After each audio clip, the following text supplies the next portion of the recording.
Après avoir vu les fonctionnalités de base, nous allons voir les fonctionnalités avancées.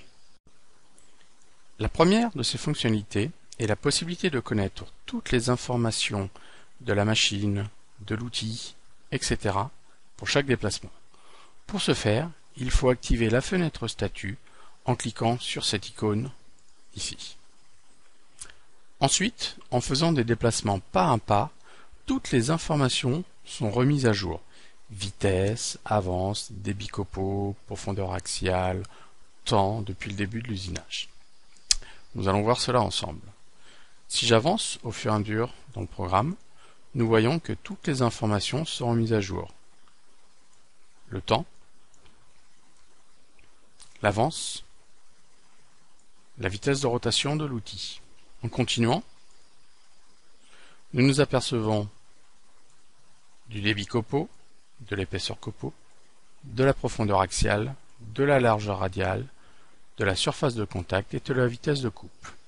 Et au fur et à mesure que j'avance, toutes ces informations sont remises à jour au fur et à mesure.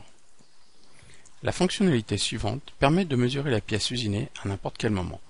Pour ce faire, nous allons nous positionner à la fin du premier posage et activer le module X-Caliper pour faire nos mesures. Je me positionne à la fin du premier posage.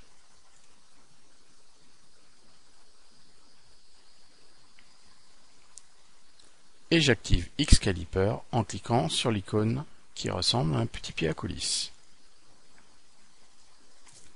Nous allons pouvoir mesurer un petit peu tout un tas d'informations.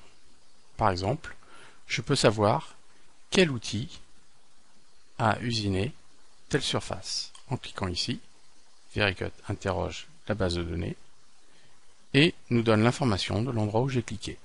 Il me dit que c'est un cylindre, j'ai les coordonnées du centre, le rayon, le diamètre, quel programme l'a usiné, avec quelle avance et quel outil. En cliquant sur d'autres éléments, j'ai d'autres informations. Voilà. Je peux aussi connaître par exemple la distance entre deux éléments. Je vais demander par exemple, dans notre cas de figure ici, l'entraxe entre le trou ici et le trou ici. Nous pouvons aussi faire des sections pour visualiser l'intérieur de cette pièce. Une fois cette section faite, nous pouvons par exemple retourner dans X-Caliper et mesurer la profondeur du trou. Je ferme X-Caliper, j'active les sections et je sectionne ma pièce. Je vais donc pouvoir mesurer la profondeur du trou ici.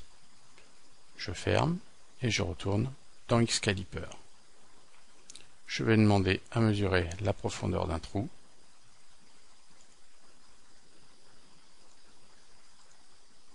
Et X-Caliper me donne la profondeur du trou. Il est aussi possible de cliquer directement sur une erreur dans la fenêtre d'information et VeriCut s'y positionne automatiquement. Je vais fermer les mesures, désactiver la section et sélectionner une erreur dans la liste en bas. J'en sélectionne une et VeriCut s'y positionne automatiquement dans la fenêtre 3D, vue pièce et vue machine, et dans la fenêtre programme aussi. Si je double-clique sur une surface qui a été usinée, VeriCut se positionne aussi automatiquement dans les fenêtres 3D et dans la fenêtre programme au point le plus proche que j'ai cliqué. Nous disposons aussi d'un rapport qui liste tous les messages d'erreur et donne un résumé des temps d'usinage outil par outil.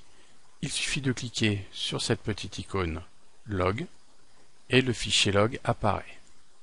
Si on se déplace à l'intérieur, nous avons toutes les erreurs détectées par VeriCut,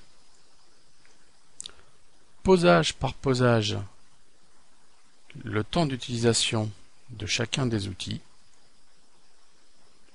ici pour le premier posage, et un petit peu plus bas pour le second posage.